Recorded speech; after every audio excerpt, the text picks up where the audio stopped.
दोस्तों नमस्कार। मैं Vikram Singh health star India channel पर आप सभी दर्शकों का हार्दिक स्वागत करता हूं।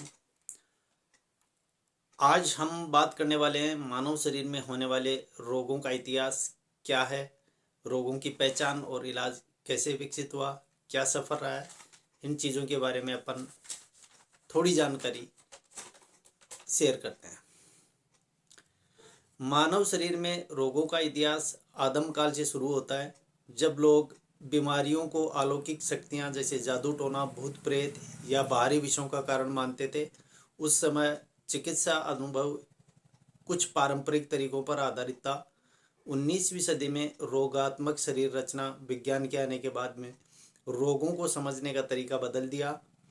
अब शारीरिक परिवर्तन विभिन्न रोगों के कारण माने जाते हैं। आज हम इन रोगों के इतिहास को सृष्टि के विकास के बाद अलग अलग समय पर अलग अलग चिकित्सा पद्धतियां रही हैं, जिनको हम विभिन्न कालांतर के माध्यम से समझने का प्रयास करेंगे। सबसे पहले अपन आदम काल की बात करते हैं। इस समय में मानव जाति के दैनिक जीवन में वैज्ञानिकी का पूरी तरह अभाव था। आदि मानव अपने जीवन यापन के लिए कंदमूल, फल या अन्य जंगली जीवों को मारकर मांसाहार से अपना पेट भर जीवन यापन करते थे। बीमारियों को अलौकिक शक्तियों या बाहरी कारकों जैसे जादुई हमलों या भूत प्रेत के हमलों से जोड़कर देखा जाता था, जिसका निवारण या इलाज के रूप में आहार विहार या सामाजिक परिस्थितियों के कारण होने वाली विभिन्न समस्याओं का इलाज अपने निजी अनुभवों एवं प्राकृतिक उपचारों से किया जाता था, जैसे जड़ी बूटी, झाड़ फूंक, रक्त निकालना, स्नान आदि। कुछ प्रारंभिक शल्य चिकित्सा प्रक्रियाएं भी प्रचलित थी, जैसे पाषाण युग से वेधन क्रिया।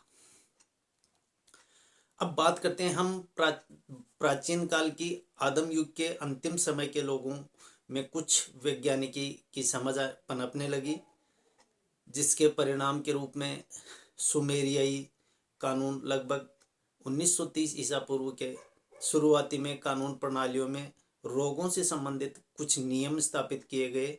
उदाहरण के तौर पर किसी भी कुत्ते के काटने को एक घातक रोग का कारण माना जाता था। गेलेन जैसे प्राचीन यूनानी चिकित्सकों ने शरीर रचना विज्ञान एवं चिकित्सा पद्धति पर बहुत महत्वपूर्ण कार्य किया, जिनके ग्रंथों के आधार पर चिकित्सा पद्धति के माध्यम से चिकित्सा शैली अपनाकर विभिन्न रोगों का सदियों तक इलाज किया जाता रहा है। नंबर तीसरा, विशिष्ट परिवर्तन मध्यकालीन युग से आधुनिक युग तक देखा गया है। 19वीं सदी में चिकित्सा में रोगात्मक शरीर रचना के विभिन्न विज्ञान के विकास ने रोगों एवं इलाज के विकास में एक नई क्रांति को जन्म दिया। मानव शरीर की जांच एवं शव परीक्षण से शारीरिक रोगों के कारणों का पता लगाया जाने लगा। इस काल में रोज नए वैज्ञानिक नवाचार विकसित हुए। अब बात करते हैं हम आधुनिक युग की। इस आधुनिक युग में विभिन्न स्वास्थ्य वैज्ञानिकों ने शोध के द्वारा रोगों के कारणों एवं निवारण के बारे में बहुत ज्ञान एवं तरक्की प्रदान की है।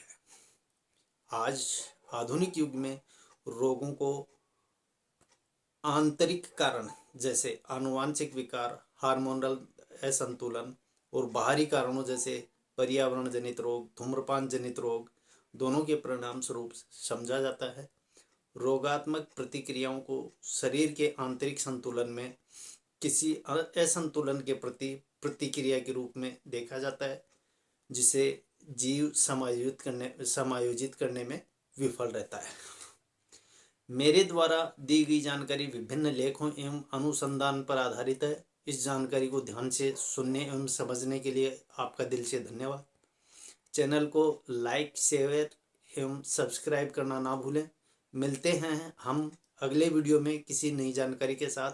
धन्यवाद।